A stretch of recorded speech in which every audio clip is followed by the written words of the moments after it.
ನಮಸ್ಕಾರ ಸ್ನೇಹಿತರೆ, ಕರ್ನಾಟಕ ಮ್ಯಾಟರ್ಸ್ಗೆ ಮತ್ತೊಮ್ಮೆ ಸ್ವಾಗತ. ಯುದ್ಧ ಅನ್ನೋದು ಕೇವಲ ಎರಡು ದೇಶಗಳ ನಡುವಿನ ಸಂಘರ್ಷವಲ್ಲ, ಅದು ಇಡೀ ಜಗತ್ತಿನ ಆರ್ಥಿಕತೆಯನ್ನೇ ಬುಡಮೇಲು ಮಾಡೋ ಒಂದು ವಿನಾಶಕಾರಿ ಶಕ್ತಿ ಅನ್ನೋದು ಮತ್ತೊಮ್ಮೆ ಸಾಬೀತಾಗಿದೆ. ಹೌದು, ಅಮೆರಿಕ, ಇಸ್ರೇಲ್ ಮತ್ತು ಇರಾನ್ ನಡುವೆ ನಡೀತಾ ಇರುವ ಭೀಕರ ಯುದ್ಧದ ನೇರ ಹೊಡೆತ ಈಗ ಭಾರತದ ಷೇರುಪೇಟೆಗೆ ತಟ್ಟಿದೆ. ಕೇವಲ 2 ದಿನಗಳ ಅಂತರದಲ್ಲಿ ಭಾರತೀಯ ಷೇರುಪೇಟೆ ಪಾತಾಳಕ್ಕೆ ಕುಸಿದಿದ್ದು ಹೂಡಿಕೆದಾರರು ಅಕ್ಷರಶಃ ಕಂಗಾಲಾಗಿದ್ದಾರೆ. ಬುಧವಾರ ಬರೋಬ್ಬರಿ 6 ಲಕ್ಷ ಕೋಟಿ ರೂಪಾಯಿ ಮತ್ತು ಗುರುವಾರ 5 ಲಕ್ಷ ಕೋಟಿ ರೂಪಾಯಿ ಸೇರಿ ಒಟ್ಟು 11 ಲಕ್ಷ ಕೋಟಿ ರೂಪಾಯಿಗಳ ಸಂಪತ್ತು ಕೇವಲ 48 ಗಂಟೆಗಳಲ್ಲಿ ಕೊಚ್ಚಿ ಹೋಗಿದೆ. ಹಾಗಾದರೆ ಷೇರುಪೇಟೆಯ ಈ ಭಾರೀ ಕುಸಿತಕ್ಕೆ ಅಸಲಿ ಕಾರಣಗಳೇನು? ಕಚ್ಚಾ ತೈಲದ ಬೆಲೆ ದಿಢೀರ್ $100 ದಾಟಿದ್ಯಾಕೆ? ವಿದೇಶಿ ಹೂಡಿಕೆದಾರರು ಭಾರತದಿಂದ ಕಾಲ್ ಕೀಳ್ತಾ ಇರೋದ್ಯಾಕೆ? ಇಂಥ ಸಮಯದಲ್ಲಿ ಸಾಮಾನ್ಯ ಹೂಡಿಕೆದಾರರು ಏನು ಮಾಡಬೇಕು? ಬನ್ನಿ ಇಂದಿನ ವಿಡಿಯೋದಲ್ಲಿ ಈ ಕಂಪ್ಲೀಟ್ ಡೀಟೇಲ್ಸ್ ನೋಡೋಣ. ವಿಡಿಯೋ ಶುರು ಮಾಡೋದಕ್ಕೂ ಮೊದಲು ನೀವಿನ್ನೂ ನಮ್ಮ ಚಾನಲ್ಗೆ ಸಬ್ಸ್ಕ್ರೈಬ್ ಆಗಿಲ್ಲ ಅಂದರೆ ಈಗಲೇ ಸಬ್ಸ್ಕ್ರೈಬ್ ಆಗಿ ಬೆಲ್ ಐಕಾನ್ ಪ್ರೆಸ್ ಮಾಡಿ. ಷೇರುಪೇಟೆಯಲ್ಲಿ ರಕ್ತಪಾತ, 11 ಲಕ್ಷ ಕೋಟಿ ರೂಪಾಯಿ ನಷ್ಟ. ಸ್ನೇಹಿತರೆ, ಭಾರತೀಯ ಷೇರುಪೇಟೆಯಲ್ಲಿ ಗುರುವಾರ ಅಕ್ಷರಶಃ ರಕ್ತಪಾತವೇ ಸೃಷ್ಟಿಯಾಗಿದೆ. ಸೆನ್ಸೆಕ್ಸ್ ಒಂದೇ ದಿನದಲ್ಲಿ ಸುಮಾರು 1000 ಅಂಕಗಳಷ್ಟು ಕುಸಿತ ಕಂಡಿದೆ. ಇನ್ನು ನಿಫ್ಟಿ 50 ಕೂಡ 290 ಅಂಕ ಕುಸಿದು 23,600ರ ಗಡಿಗಿಂತ ಕೆಳಕ್ಕಿಳಿದಿದೆ. ಇದಕ್ಕೂ ಮುನ್ನ ಬುಧವಾರ ಕೂಡ ಸೆನ್ಸೆಕ್ಸ್ 1,342 ಅಂಕಗಳ ಭಾರೀ ಕುಸಿತ ಕಂಡಿತ್ತು.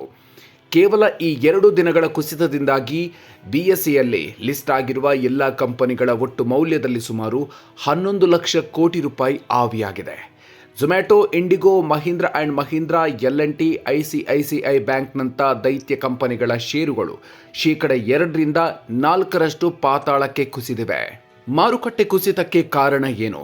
ಸ್ನೇಹಿತರೆ, ನಮ್ಮ ಷೇರುಪೇಟೆಯ ಈ ಭೀಕರ ಕುಸಿತಕ್ಕೆ ಪ್ರಮುಖವಾಗಿ 5 ಕಾರಣಗಳಿವೆ. ಅವುಗಳನ್ನು ಒಂದೊಂದಾಗಿ ನೋಡೋಣ. ಮೊದಲನೆಯದು, ತೀವ್ರಗೊಳ್ತಾ ಇರುವ ಇರಾನ್ ಮತ್ತು ಅಮೆರಿಕ, ಇಸ್ರೇಲ್ ನಡುವಿನ ಯುದ್ಧ. ಮಾರುಕಟ್ಟೆಯ ಈ ನಡುಕಕ್ಕೆ ಮೊದಲನೇ ಕಾರಣವೇ ಮಧ್ಯಪ್ರಾಚ್ಯದ ಯುದ್ಧ. ಇರಾನ್ ಈಗ ಕೇವಲ ಇಸ್ರೇಲ್ ಮತ್ತು ಅಮೆರಿಕದ ಮೇಲೆ ಮಾತ್ರವಲ್ಲ, ಜಾಗತಿಕ ತೈಲ ಪೂರೈಕೆಯನ್ನೇ ಟಾರ್ಗೆಟ್ ಮಾಡಿದೆ. ಇರಾನ್ ಬೆಂಬಲಿತ ಪಡೆಗಳು ಇರಾಕ್, ಬಹ್ರೇನ್ ಮತ್ತು ಒಮಾನ್ನ ತೈಲ ಟ್ಯಾಂಕರ್ಗಳ ಮೇಲೆ, ಇಂಧನ ಸಂಗ್ರಹಗಾರಗಳ ಮೇಲೆ ಡ್ರೋನ್ ದಾಳಿ ಮಾಡಿ ಬೆಂಕಿ ಹಚ್ಚಿವೆ. ಈ ಯುದ್ಧ ಶೀಘ್ರದಲ್ಲೇ ಮುಗಿಯಲಿದೆ ಅಂತ ಅಮೆರಿಕ ಅಧ್ಯಕ್ಷ ಡೊನಾಲ್ಡ್ ಟ್ರಂಪ್ ಹೇಳಿದ್ರೂ ಮಾರುಕಟ್ಟೆ ಅದನ್ನ ನಂಬೋ ಸ್ಥಿತಿಯಲ್ಲಿಲ್ಲ. ಎರಡನೇ ಕಾರಣ, $100 ಗಡಿ ದಾಟಿದ ಕಚ್ಚಾ ತೈಲ. ಯುದ್ಧದ ಪರಿಣಾಮ ಜಗತ್ತಿನ ಪ್ರಮುಖ ತೈಲ ಮಾರ್ಗವಾದ ಹೋರ್ಮುಜ್ ಜಲಸಂಧಿ ಬಂದ್ ಆಗಿದೆ. ತೈಲ ಟ್ಯಾಂಕರ್ಗಳ ಮೇಲೆ ದಾಳಿ ಆಗ್ತಾ ಇದ್ದಂತೆ ಬ್ರೆಂಟ್ ಮಾದರಿಯ ಕಚ್ಚಾ ತೈಲದ ಬೆಲೆ 1 ಬ್ಯಾರಲ್ಗೆ $100 ಗಡಿ ದಾಟಿದೆ. ಇಷ್ಟು ಸಾಕಾಗಲ್ಲ ಅಂತ ಇರಾನ್ ಸೇನೆ ಜಗತ್ತು $200 ತೈಲ ಬೆಲೆಗೆ ಸಿದ್ಧವಾಗಿರಬೇಕು ಅಂತ ಗುಟುರು ಹಾಕಿದೆ. ಇಂಟರ್ನ್ಯಾಷನಲ್ ಎನರ್ಜಿ ಏಜೆನ್ಸಿ ತನ್ನ ಎಮರ್ಜೆನ್ಸಿ ರಿಸರ್ವ್ನಿಂದ 40 ಕೋಟಿ ಬ್ಯಾರೆಲ್ ತೈಲವನ್ನು ಬಿಡುಗಡೆ ಮಾಡಿದ್ರೂ ಬೆಲೆ ಮಾತ್ರ ನಿಯಂತ್ರಣಕ್ಕೆ ಬರ್ತಾ ಇಲ್ಲ. ಭಾರತ ತನ್ನ ಬಹುಪಾಲು ತೈಲವನ್ನು ಆಮದು ಮಾಡಿಕೊಳ್ಳೋದ್ರಿಂದ ಇದು ನಮ್ಮ ಆರ್ಥಿಕತೆಗೆ ದೊಡ್ಡ ಪೆಟ್ಟು ನೀಡಲಿದೆ. ಮೂರನೇ ಕಾರಣ, FIIಗಳ ಸತತ ಮಾರಾಟ.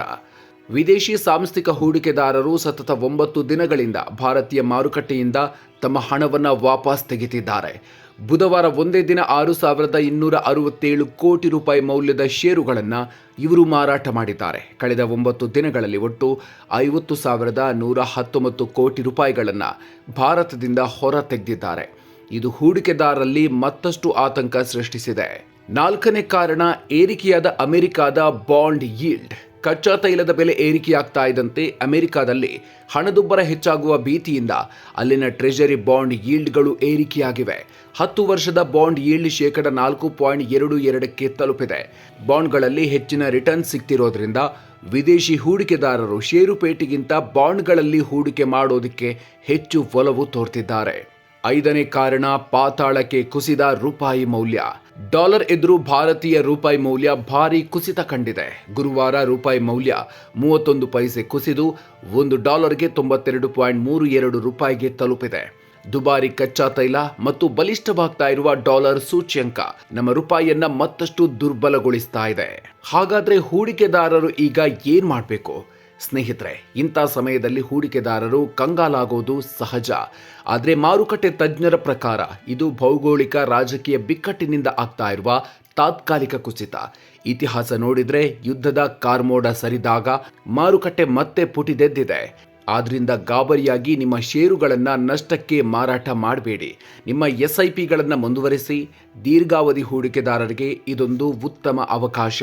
ಮಾರುಕಟ್ಟೆ ಕುಸಿದಾಗ ಉತ್ತಮ ಗುಣಮಟ್ಟದ ಬ್ಲೂ ಚಿಪ್ ಕಂಪನಿಗಳ ಷೇರುಗಳನ್ನು ಕಡಿಮೆ ಬೆಲೆಗೆ ಖರೀದಿಸಬಹುದು ಅಂತಾರೆ ತಜ್ಞರು. ಆದಾಗ್ಯೂ ಮಾರುಕಟ್ಟೆ ಮತ್ತಷ್ಟು ಕುಸಿಯೋ ಸಾಧ್ಯತೆಯೂ ಇದೆ. ಆದ್ದರಿಂದ ಹೂಡಿಕೆದಾರರು ಎಚ್ಚರಿಕೆಯಿಂದ ಇರಬೇಕಿದೆ. ಒಟ್ಟಿನಲ್ಲಿ ಯುದ್ಧದ ಬಿಸಿ ಭಾರತದ ಷೇರುಪೇಟೆಯನ್ನು ಸುಡ್ತಾ ಇದ್ದು ಹೂಡಿಕೆದಾರರು ತಾಳ್ಮೆಯಿಂದ ಇರಬೇಕಿದೆ. ಸ್ನೇಹಿತರೆ, ಷೇರುಪೇಟೆಯ ಈ ಕುಸಿತದ ಬಗ್ಗೆ ನಿಮ್ಮ ಅನಿಸಿಕೆ ಏನು? ನಿಫ್ಟಿ ಇನ್ನೂ ಪಾತಾಳಕ್ಕೆ ಕುಸಿಯುತ್ತಾ ಅಥವಾ ಶೀಘ್ರದಲ್ಲೇ ಬೌನ್ಸ್ ಬ್ಯಾಕ್ ಆಗುತ್ತಾ? ನೀವು ಯಾವ ಷೇರುಗಳ ಮೇಲೆ ಹೂಡಿಕೆ ಮಾಡಿದ್ದೀರಿ? ಕಾಮೆಂಟ್ ಬಾಕ್ಸ್ನಲ್ಲಿ ತಪ್ಪದೇ ತಿಳಿಸಿ. ಈ ವಿಡಿಯೋ ಇಷ್ಟ ಆಗಿದ್ರೆ ಲೈಕ್ ಮಾಡಿ, ಶೇರ್ ಮಾಡಿ. ಮುಂದಿನ ವಿಡಿಯೋದಲ್ಲಿ ಮತ್ತೆ ಸಿಗೋಣ. ಅಲ್ಲಿವರೆಗೂ ನಮಸ್ಕಾರ.